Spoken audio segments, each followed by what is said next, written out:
Volta aqui, já nos separam 18 minutos da hora 9, o momento agora é de conversa. Vamos precisamente refletir sobre alguns assuntos que aqui nós destacamos, principalmente os assuntos sobre criminalidade e justiça por mãos próprias. Temos já aqui a presença do nosso convidado, Paulo Nascimento. Habitualmente, aos sábados, tem estado aqui conosco para refletirmos sobre alguns assuntos temáticos. Paulo, muito bom dia. Bom dia, Como é que está a disposição? graças a Deus, bem. Agora estamos bem melhor, né? Está Estamos mais sentados. confortável. É? Sim. Então, como é que está a encarar o fim de semana? Bom, com normalidade, temos um fim de semana calmo comparativamente com os outros anos. Penso que ainda estamos a tentar nos adaptar a novas realidades, mas é uma coisa que dia menos dia estamos todos adaptados. Olha, tivemos uma semana muito agitada do ponto de vista da criminalidade. Sim, daquilo que foram as notícias divulgadas e que vimos em algumas redes, sim, tivemos mais uma vez Luanda, Angola e mais Luanda teve daquelas semanas com picos. Tivemos alguns picos em termos de criminalidade. Olha, nós tivemos aqui o destaque da província de Cabinda, tivemos o destaque da província de Malange e aqui na capital, precisamente foi a burla de algumas residências, não é? Algumas pessoas pagaram e o que é facto é que são senhoras que estão por detrás deste assunto. Felizmente o SIC já deteve estas senhoras, a mandante, não é? do crime, supostamente. São assuntos que às vezes não conseguimos compreender. Como é que estas pessoas chegam a este nível? Sabemos que por esta altura a realidade de muitos jovens em ter uma casa, um teto para morar é um tanto quanto complicado. Passam anos e anos a juntarem dinheiro, a quem alguma vez endivida-se para ter uma casa, mas, ao fim e ao cabo, encontramos pessoas com este espírito. Estamos a matar o espírito da filantropia, do amor ao próximo, quando encontramos pessoas com este tipo de atitudes? Bom, ilustre Luís, de realçar que aqui nas questões das burlas, há que termos a coragem para dizer que, na maioria das vezes, as pessoas, as vítimas, são culpadas. Tudo porque ainda optamos por a obtenção de coisas por vias fáceis e muitas das vezes tentamos buscar caminhos impróprios e, obviamente, estamos sujeitos a burlas. E o que nos espanta a nós é o nível de entendimento do cidadão que acabam sendo burlados. Porque, assim, quando trata-se de um cidadão menos esclarecido, começamos a olhar que se calhar faltou um pouco de esclarecimento sobre aquilo que é o próprio modo operante dos próprios burladores.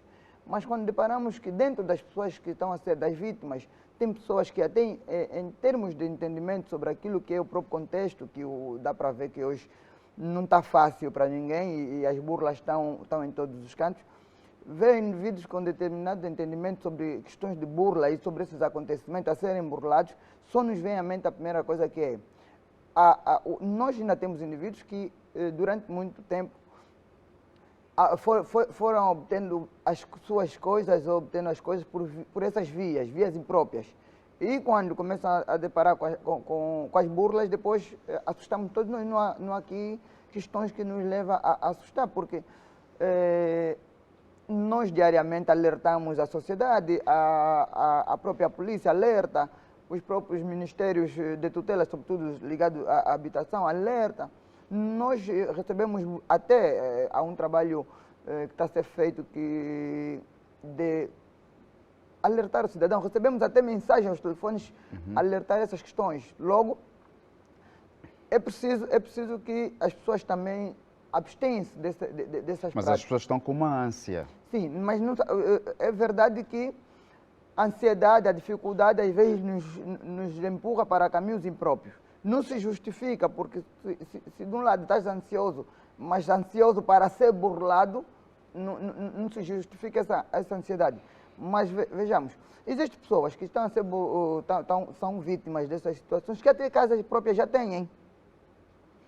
Nessas burlas que está a ver aqui, muitos mesmo nessa situação conseguiram casas.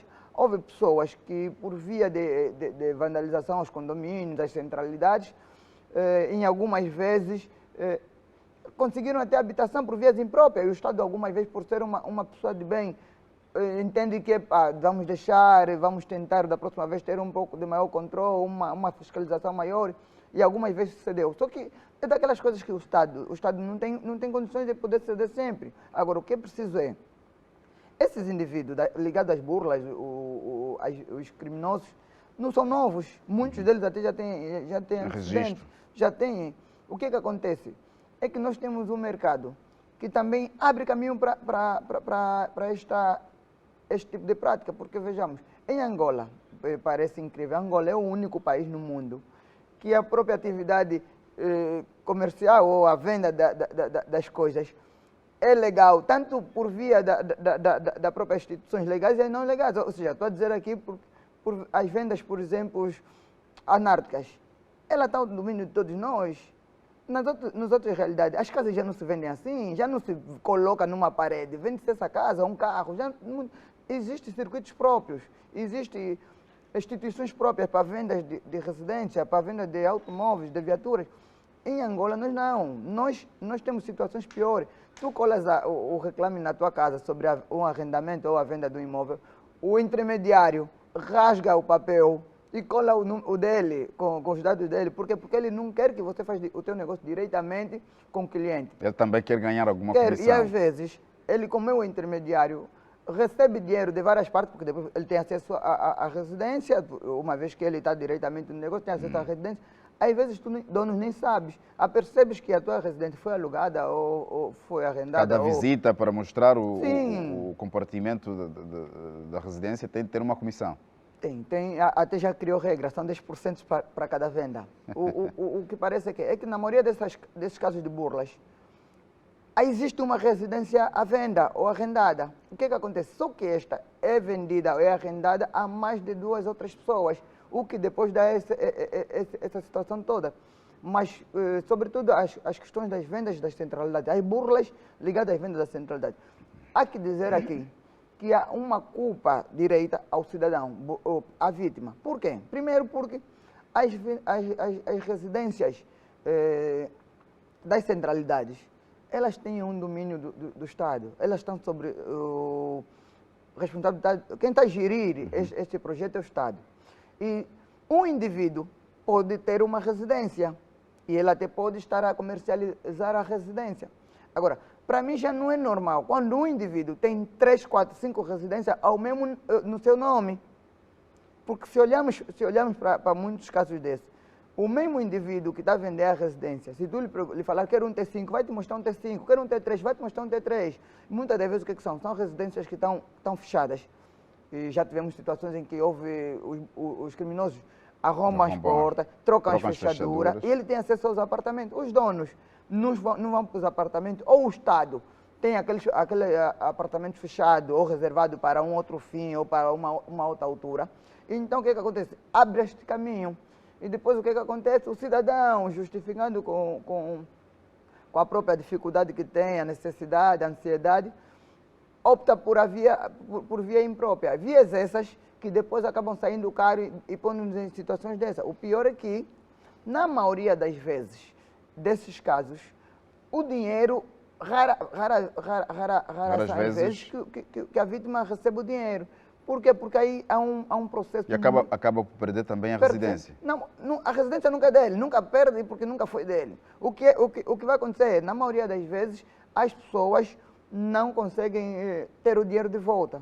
Logo, alertar a sociedade que para a obtenção de algumas coisas, para a obtenção de uma residência, para a obtenção de um carro, existem mecanismos, existem critérios próprios, nós temos casas de registro, para casos de automóveis nós temos os registros de automóveis, temos aqui instituições que é para a averiguação de documentação, porque hoje por hoje, dado com esta vulnerabilidade que nós temos, está fácil também para algumas pessoas serem vítimas, logo todo cuidado é pouco para evitarmos situações dessas. Olha, vamos sair da capital Luanda e chegarmos aqui à província de Malange, onde um cidadão de 41 anos de idade supostamente assassinou a facada depois de ter abusado sexualmente uma jovem de 21 anos.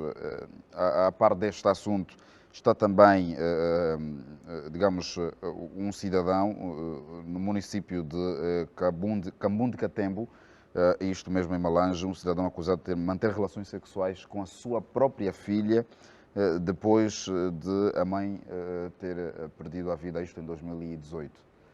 Como é que podemos olhar para este assunto? Ilustre Luís, Malange está a ter também um nível de criminalidade assustador. E estes dois casos servem também para mostrar que os crimes em Malange também começam a ter outros rumos. Sobre a situação do indivíduo de 41 anos que esfaqueou o outro, a sua vítima, após ter violado. Sobre as questões de violação, nós temos alertado aqui algumas situações.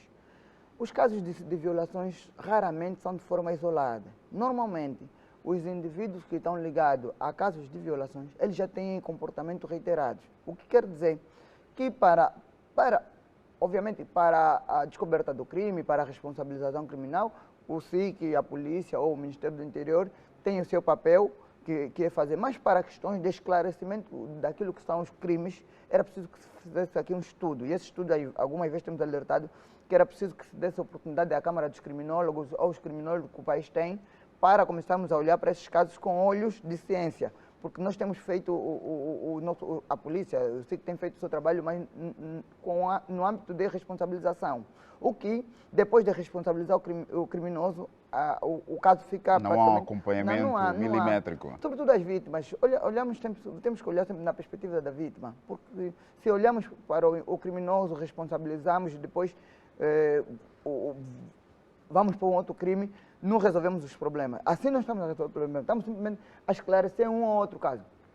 Sobre a questão do cidadão que esfaqueou e violou, era preciso vermos se esse cidadão já não tem aqui um certo comportamento reiterado.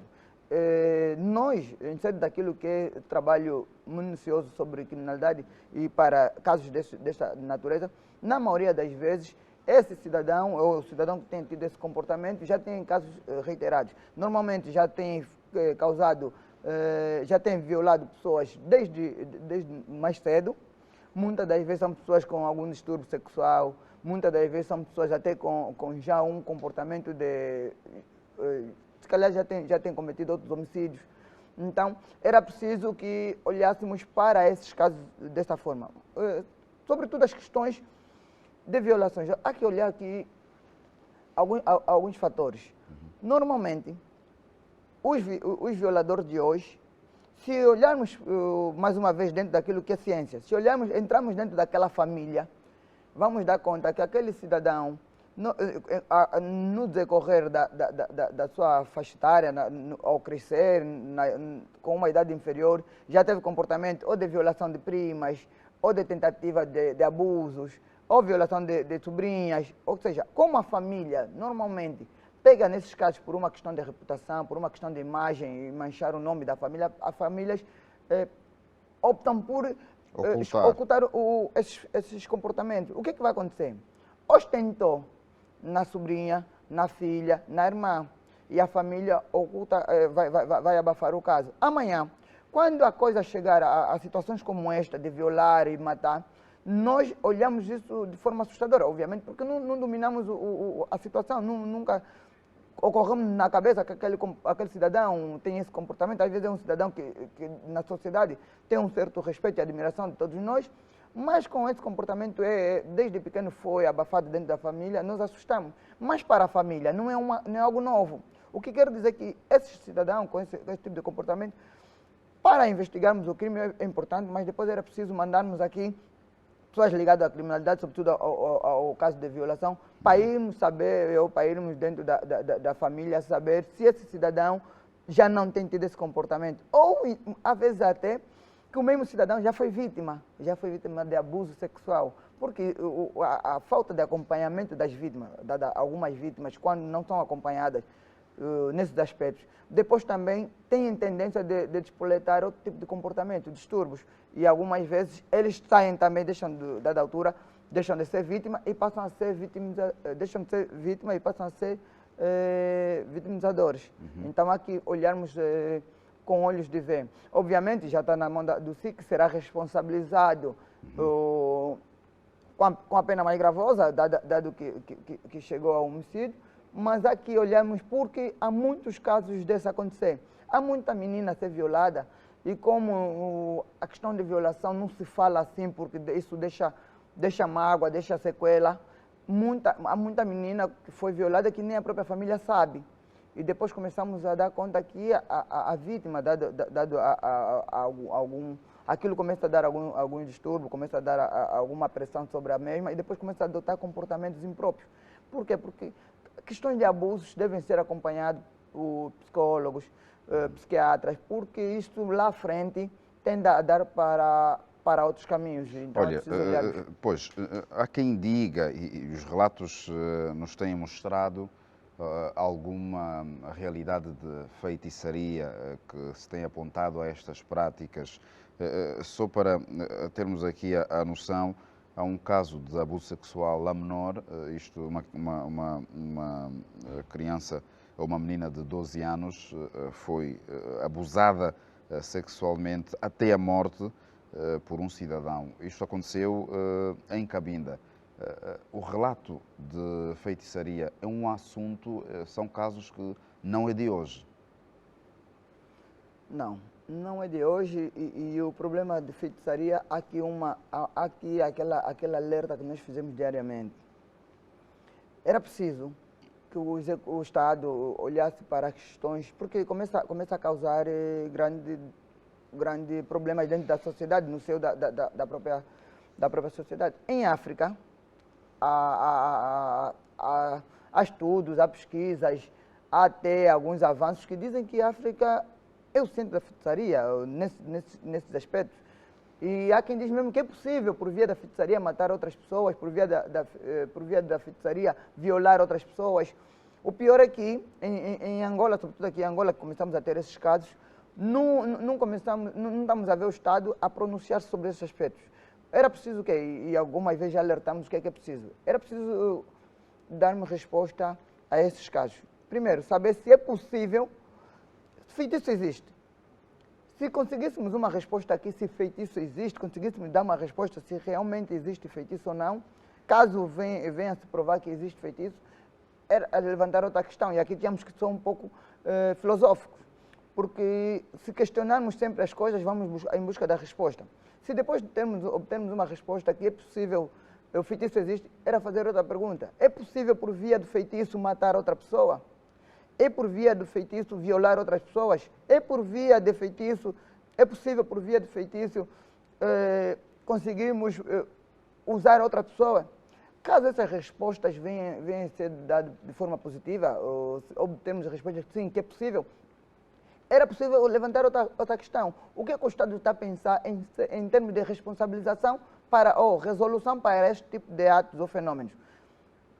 O nosso ordenamento jurídico não traz a realidade... Não, o nosso ordenamento jurídico, ele acolhe a cultura, a tradição, mas ela essas não sobrepõem o ordenamento jurídico. O que quer dizer? Que se para já, não existe aqui um esclarecimento, a nossa moldura não acolhe a morte por via de feitiço. Mas a verdade é que existem pessoas que alegam estar a haver mortes por via do feitiço. Era preciso que se estudasse, chamasse aqui os nossos historiadores, os nossos antropólogos, os nossos sobas, os nossos juristas, os nossos criminólogos, metiam-se em mesa a discutir. Era preciso, a ciência tem uma coisa que é bonita, ela permite a briga, a discussão de forma positiva, de forma científica. Levantava essas pessoas, metiam-se sentados e pedia-se resposta. Cada um, dentro daquilo que é a sua área de formação, tinha que dar um esclarecimento sobre este fenômeno. Obviamente, íamos ter uma resposta. E a resposta, para nós que estamos um pouco mais entendidos em termos de ciência, começamos a acreditar que é possível matar alguém por via de feitiço. E estamos a ver outras realidades. Em Angola não conseguimos pegar nisto com bons olhos. Aqui ainda sentimos que temos alguma dificuldade em aceitar a realidade conforme elas são. Quando não se aceita a realidade, porque para a resolução de qualquer problema, o primeiro passo é aceitar que o problema existe. Se nós não aceitamos os problemas, como que eles não aceitamos que existe um problema, não resolve o problema. Então, era preciso aceitar que existe feitiço. Se caso viesse se provar que existe feitiço. Se existe, ok, é possível matar, é possível. Então, como é que vamos resolver? E vamos começar a olhar aqui para a forma de resolução desses problemas, obviamente. E para descobrirmos se alguém é feiticeiro ou não, íamos precisar de pessoas entendidas na matéria. Obviamente, o SOBA, no passado, nas nossas aldeias, nas nossas províncias muito mais afundas, já existia este fenômeno e sempre foram resolvidos, sempre foram sarados, ou seja, sempre foram sanados. Os SOBAs, a nossa cultura sempre deu resposta nisto. Os SOBAs sempre resolveram esses problemas em sede daquilo que é mesmo cultura, em sede daquilo que é tradição. Agora, os SOBAs perderam cada vez menos poder. Menos poder de um lado, por quê? Porque os SOBAs de hoje não são os SOBAs de ontem. Hoje está fácil ser mais SOBA, está cada vez fácil ser mais SOBA. Hoje se consegue ser SOBA, se consegue ser rei por outras vias, por outros caminhos. Existem pessoas que são reis de determinadas zonas que os próprios natos não conhecem, ninguém sabe de onde surgiu. Os SOBAs, a mesma coisa. Depois começamos a ter cada vez menos uma autoridade tradicional. Quer dizer, começamos a ter a figura das pessoas lá. Começamos a ter um SOBA, um rei. Mas em termos daquilo que é domínio, conhecimento daquilo que é cultura, que é tradição, não conhece, não resolve. Logo, não conseguimos dar resposta a esses fenômenos. Sobretudo, temos problemas de resolução em sede daquilo que é feitiço. Vamos ter muitos problemas se não pararmos para pôr isto e procurar saber se é possível ou se existe. Caso contrário, não teremos solução para esses casos. Pois bem, nós, logo ao princípio da conversa, referimos-nos que a semana acabou por ser beliscada com muitas ações criminais, ou criminosas, se preferirmos. O relato de justiça por mãos próprias ainda continua na boca do povo. Como é que nós podemos identificar as razões desta ação da população? Tudo fruto também do último acontecimento, um jovem que tentou assaltar um senhor que saía de uma agência bancária aqui na capital, propriamente na zona de Morro Bento. A população foi diretamente atacar o jovem, espancaram-lhe e acabaram por atear fogo. Ilustre Luís, para falarmos deste caso, temos 3 ou 4 aspectos que temos que pôr em conta. Primeiro, é preciso realçar que justiça por mão própria é crime. Passa a ser criminoso a pessoa que também, por via de mão própria, decidir agir ou resolver os seus problemas. Então, desaconselhar essa prática é o mínimo que podemos fazer, porque começamos a ver que estamos a ter uma sociedade cada vez mais insegura e muito mais violenta. Sobre o aspecto, há aqui questões muito melindrosas que estão na base da justiça por mão própria. De um lado, há situações que estão na base da criminalidade, do outro lado, estão na base da justiça por mão própria. Há que olhar aqui 2 situações. Primeiro, a maioria dos criminosos que fazem recurso à arma de fogo, sobretudo à arma de fogo, já tem antecedentes. Porque hoje por hoje não se faz tiro na cidade de Luanda e que não seja descoberto em menos de 24 horas, a menos que não haja aqui um vídeo, não haja aqui uma informação. Dado que a polícia, o SIC tem domínio sobre esses aspectos, então está cada vez mais difícil fazer tiro na cidade de Luanda sem que seja apanhado, ou pelo menos que se consiga saber quem chegou a fazer esse ato. Mas há aqui um problema em que nós estamos a viver que está muito ligado aos tribunais, à Justiça e o Ministério do Interior. Há uma espécie de beliscar entre os 2 órgãos. Primeiro por quê? Porque a polícia prende, faz o trabalho de prender e algumas vezes o criminoso vai até ao tribunal e é solto. Mas é solto por quê? E é preciso que se faça aqui um esclarecimento sobre estes aspectos, porque até a própria polícia, dentro daquilo que é o SIC e a própria polícia, tem entendido ou tem encarado mal essa situação. Para que se prenda alguém, há critérios, há regras, há lei. A lei prevê determinadas medidas, determinados cuidados. Por quê? Porque deter alguém, prender alguém, é daquelas coisas muito mais difíceis em termos da justiça, sobretudo o direito penal. Por quê? Porque ter alguém privado da sua liberdade também viola aquilo que a nossa Constituição prevê. Logo, a lei prevê que a própria Constituição prevê, para que se possa deter alguém, é preciso que se respeite alguns critérios. E algumas vezes...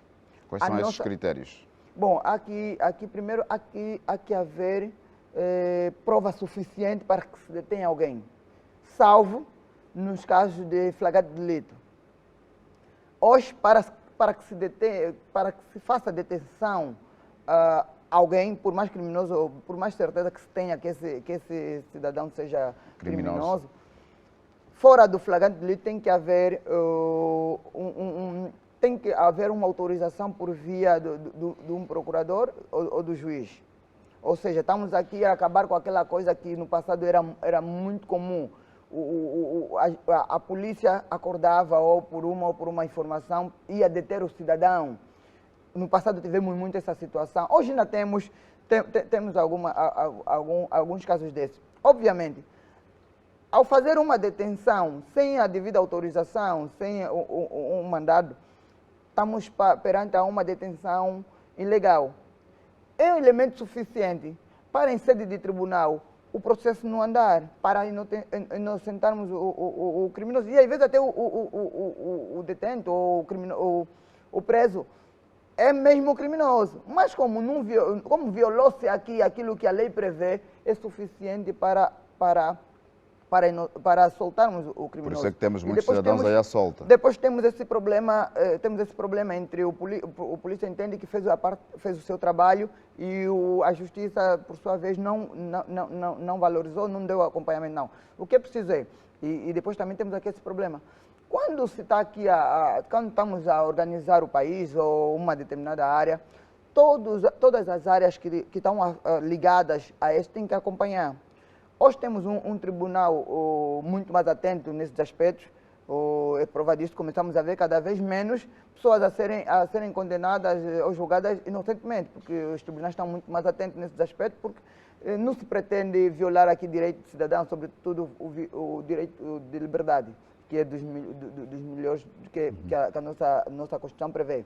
Mas, em contrapartida, temos aqui uma justiça, os tribunais começam a ser organizados, começamos a ter aqui procuradores e juízes com maior cuidado nesses aspectos, mas depois, se o Ministério do Interior, a polícia e o SIC não acompanhar essa dinâmica, o que é que vai acontecer? Vai acontecer sempre esses processos.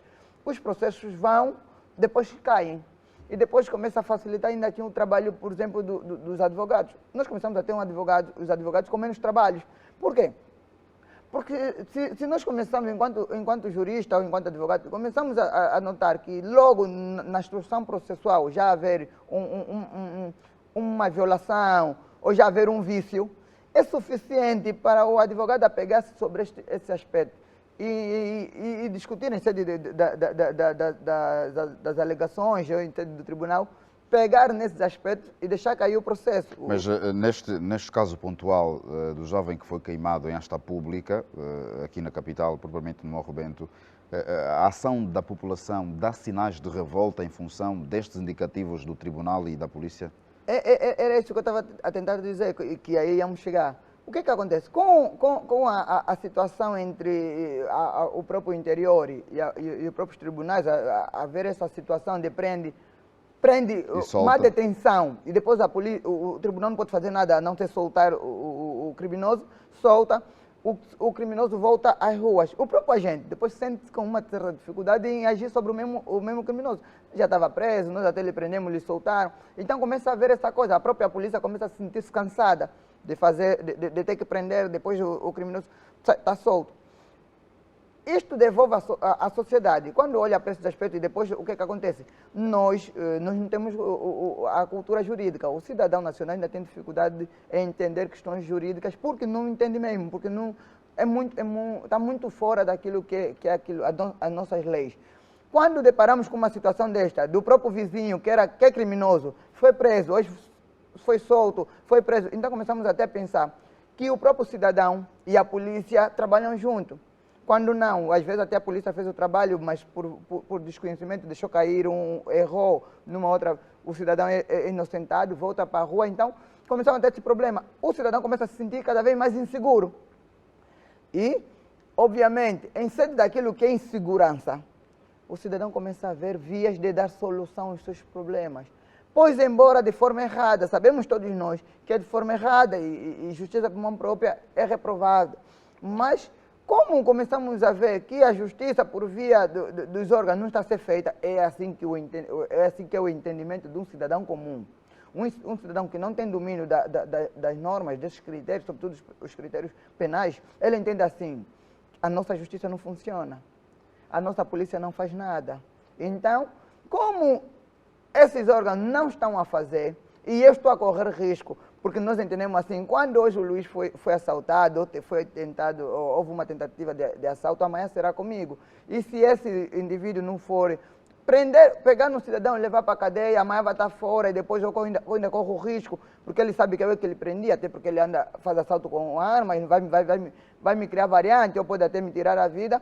Então, na cabeça do cidadão começa a ocorrer essa ideia de fazer justiça por mão própria, e mais agravando pelo fato de tirar vida, porque justiça por mão própria há uns anos atrás já se fazia, mas era mais no sentido, espancavam o criminoso, soltavam ou deixavam ir embora ou depois levavam à cadeia. Que depois também houve aqui alerta dos órgãos de tutela, dizer que isso é cuidado com isto, porque isso é crime, o cidadão não pode ter essas práticas. Então começamos a ver outras vias, as vias são essas impróprias. Vejamos, mas também temos aqui situações que depois deixam-nos essa brecha. Quando começamos a ver que o próprio polícia tira a vida do cidadão por ser criminoso em esta pública, o que é que o povo entende? Bom, é sobre este entendimento que vamos dar sequência logo após o nosso intervalo, precisamente olhar para as possíveis consequências que estas ações, estas práticas podem levar e de que forma é que estaria